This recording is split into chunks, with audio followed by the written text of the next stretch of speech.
Om Swastiastu. Jadi perkenalkan, nama Tiang Nyoman Cahyadi, SPD. Jadi Tiang Kepala SPNF SKB Kabupaten Buleleng yang terletak di Desa Pemaron. Dan SKB ini jadi bergerak di bidang pendidikan non formal, jadi di bidang pendidikan keaksaraan dan juga pendidikan kesetaraan. Kemudian ada juga kursus pelatihan dan juga pendidikan anak usia dini. Jadi lembaga ini khususnya Satuan Pendidikan Non Formal Sentra Kegiatan Belajar Kabupaten Buleleng, jadi diperuntukkan bagi seluruh masyarakat yang memang belum mengenyam pendidikan di pendidikan sekolah atau tidak mendapat pelayanan di pendidikan sekolah formal. Itu kami bersedia untuk melayani masyarakat yang memang membutuhkan pendidikan di program paket A setara SD, paket B setara SMP, paket C setara SMA. Jadi untuk bisa bersekolah di sini tidak ada batasan usia dan juga tidak ada batasan status sosial, baik itu yang drop out, yang statusnya sudah menikah, yang masih bekerja, jadi bisa bersekolah di SKB Kabupaten ini. Itu saja yang mungkin bisa kami sampaikan yang untuk para masyarakat. Om Santi Santi.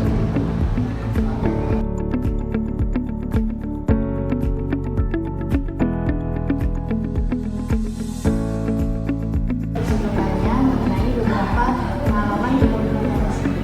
Nah, dalam pengalaman Bapak memimpin SKB ini, apa saja sih Pak tantangan yang Bapak hadapi dalam ini? Ya, terima kasih. Jadi saya menjadi kepala SKB di tahun 2018 dan menjadi tenaga pendidik di sini dari tahun 2005. Jadi ada beberapa pengalaman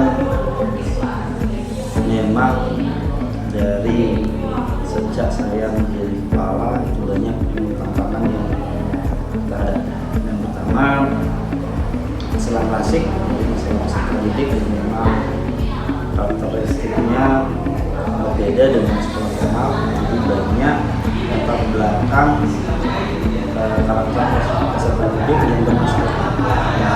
Jadi itu yang harus diperhatikan dulu sehingga mereka mau untuk bersekolah di istana.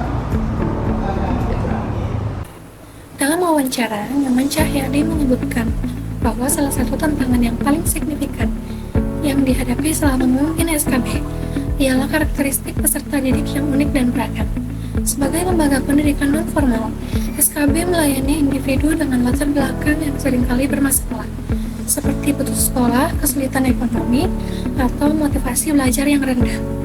Tantangan terbesar ialah menciptakan lingkungan yang nyaman dan mendukung agar peserta didik tetap termotivasi untuk melanjutkan pendidikan mereka. Untuk mengatasi hal ini, beliau menerapkan pendekatan inklusif dengan memastikan program yang relevan dan kegiatan yang mendukung kebutuhan peserta didik, baik secara akademis maupun psikologis. Terkait definisi keberhasilan dalam peran kepemimpinannya, Nyoman Cahyadi menyatakan bahwa indikator utama keberhasilan terletak pada peningkatan kualitas layanan pendidikan dan keberhasilan akreditasi lembaga. Sejak dipimpinnya, SPNF SKB Buleleng berhasil mencapai akreditasi A, sebuah pencapaian yang membuktikan mutu dan komitmen lembaga dalam memberikan pendidikan berkualitas. Selain itu, peningkatan jumlah lulusan setiap tahunnya juga menjadi bukti keberhasilan dalam memberikan kesempatan pendidikan bagi masyarakat yang sebelumnya tidak memiliki akses ke pendidikan formal.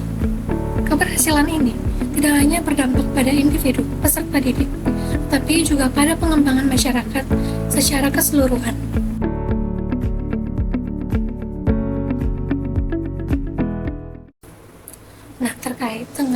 manajemen, gaya manajemen apa yang paling mencerminkan filosofi kerja Bapak dan bisa dijelaskan alasannya? Lalu ketika menghadapi tim dengan kebutuhan berbeda, bagaimana Bapak menyesuaikan gaya manajemen Bapak? Dan apa pengaruh gaya manajemen Bapak terhadap motivasi dan kinerja anggota tim? Nah, beliau Nyoman Cahyadi sebagai pemimpin SPNF SKB Buleleng menerapkan pendekatan manajemen yang fleksibel dan inklusif selama lebih dari 7 tahun memimpin lembaga ini. Dalam wawancara, beliau menyebutkan bahwa tidak ada gaya kepemimpinan khusus yang diterapkan secara kaku. Sebaliknya, ia mendorong terciptanya budaya kerja yang terbuka, di mana gagasan dan ide-ide dari setiap individu dalam tim diangkat melalui pendekatan yang berbasis dialog dan eksplorasi potensi. Pendekatan ini bertujuan untuk menggali dan mengembangkan kemampuan sumber daya manusia yang dimiliki oleh lembaga.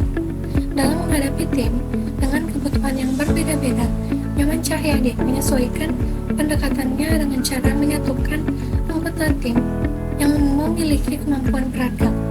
Beliau percaya bahwa keberagaman kompetensi dalam tim dapat menjadi kekuatan apabila diintegrasikan secara efektif.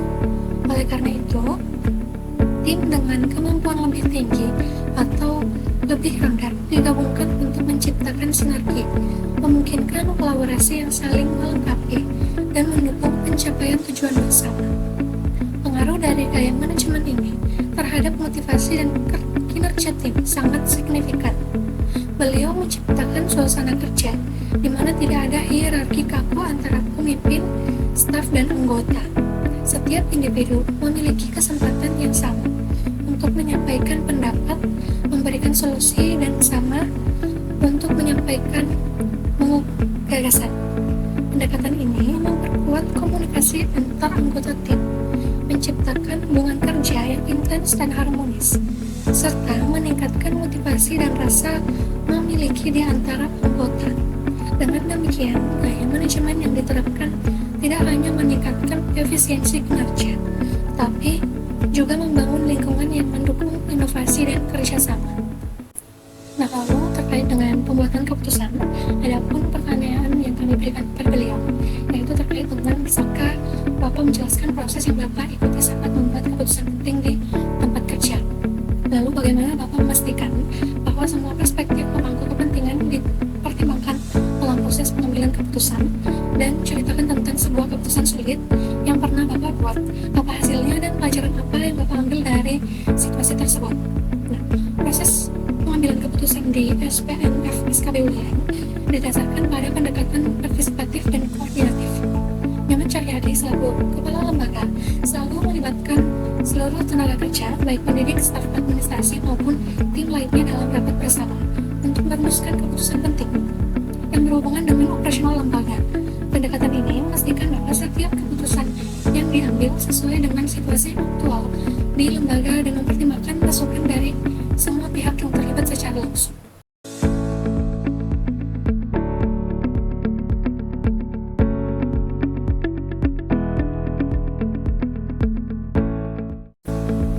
Nah, terkait dengan manajemen konflik, ada pun pertanyaan yang kami ajukan kepada beliau, yaitu dalam situasi konflik antara anggota tim, bagaimana pendekatan yang biasanya Bapak ambil untuk menyelesaikannya? Lalu teknik atau strategi apa yang menurut Bapak paling efektif dalam menyelesaikan konflik di lingkungan kerja? Dan dapatkah Bapak memberikan contoh konkret tentang konflik yang berhasil Bapak selesaikan serta pelajaran berharga yang dihasilkan dari pengalaman tersebut? Manajemen konflik di SPNF SKB Buleleng berfokus pada penyelesaian yang kolaboratif dan mendukung kerjasama antar anggota tim.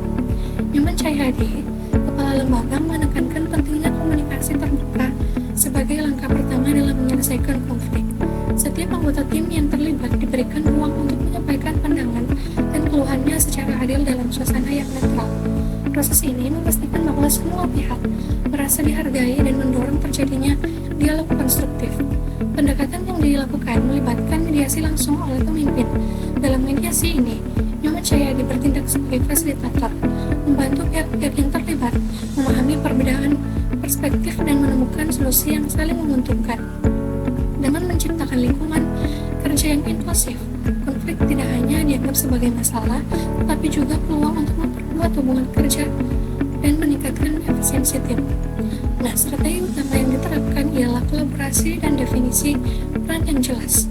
Pemimpin menekankan pentingnya kerjasama tim dengan memastikan bahwa setiap anggota memahami tanggung jawabnya masing-masing.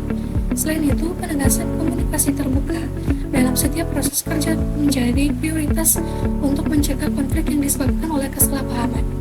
Salah satu konflik yang pernah dihadapi ialah ketidaksepakatan antara dua tenaga pendidik terkait pembagian tanggung jawab dalam sebuah proyek pendidikan.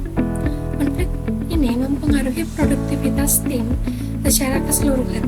Nyoman Cahyadi segera mengadakan pertemuan mediasi, memberikan kesempatan kepada kedua pihak untuk menyampaikan sudut pandang mereka. Setelah menemukan bahwa masalah utama ialah kurangnya kejelasan dalam distribusi tanggung jawab, solusi segera ditetapkan dengan memperjelas peran masing-masing. Hasilnya, konflik terselesaikan dan hubungan kerjasama antara anggota tim menjadi lebih harmonis. Dari pengalaman ini, pelajaran utama yang diambil ialah pentingnya menetapkan tanggung jawab dengan jelas sejak awal proyek, serta membangun komunikasi yang efektif di antara anggota tim.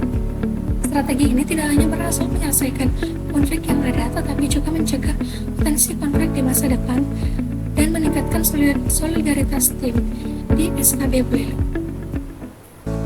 Nah, terkait dengan pengembangan tim, ada pun pertanyaan yang kami ajukan kepada beliau, yaitu apa saja strategi utama yang Bapak terapkan untuk mengembangkan keterampilan anggota tim dalam organisasi Bapak. Lalu bagaimana cara Bapak mengevaluasi efektivitas program pengembangan tim yang telah dilaksanakan, dan apa tantangan terbesar yang pernah Bapak hadapi dalam pengembangan tim, dan bagaimana cara Bapak mengatasinya. Nah, ada pun jawaban yang diberikan, yaitu beliau sebagai Kepala SPNF SKB Buleleng menekankan pentingnya pengembangan tim untuk meningkatkan keterampilan dan kompetensi tenaga pendidik serta staf pendukung. Salah satu strategi utama yang diterapkan ialah pembentukan komunitas belajar di lingkungan organisasi. Komunitas ini berfungsi sebagai wadah berbagi solusi terhadap berbagai permasalahan yang dihadapi dalam proses pendidikan. Dengan adanya diskusi dan saling berbagi pengalaman, komunitas belajar ini diharapkan dapat menjadi landasan untuk meningkatkan keterampilan para tenaga pendidik dan staf. Evaluasi terhadap efektivitas program pengembangan tim dilakukan secara berkelanjutan melalui rapat koordinasi, refleksi, dan analisa berkala. Dalam setiap kegiatan yang dilaksanakan, baik itu pelatihan, workshop, maupun diskusi kelompok, pihak lembaga selalu menganalisis kelemahan dan keunggulan metode yang diterapkan. Nah, hasil evaluasi ini kemudian dijadikan bahan untuk pengembangan program berikutnya, sehingga tercipta proses peningkatan kompetensi yang terus-menerus. Namun, tantangan terbesar dalam pengembangan tim ialah keterbatasan kemampuan sumber daya manusia, tenaga pendidik yang ada. Untuk mengatasi hal ini, SPNF SKB Buleleng aktif mengadakan berbagai program peningkatan kompetensi, seperti pelatihan, diskusi kelompok terfokus pada FGD, workshop, dan webinar. Program-program ini seringkali dilakukan bekerja sama dengan lembaga-lembaga pendidikan lain dalam konteks lintas sektoral. Dengan upaya ini, kemampuan dan keterampilan tenaga pendidik diharapkan terus berkembang, mendukung visi lembaga untuk memberikan layanan pendidikan yang berkualitas bagi masyarakat.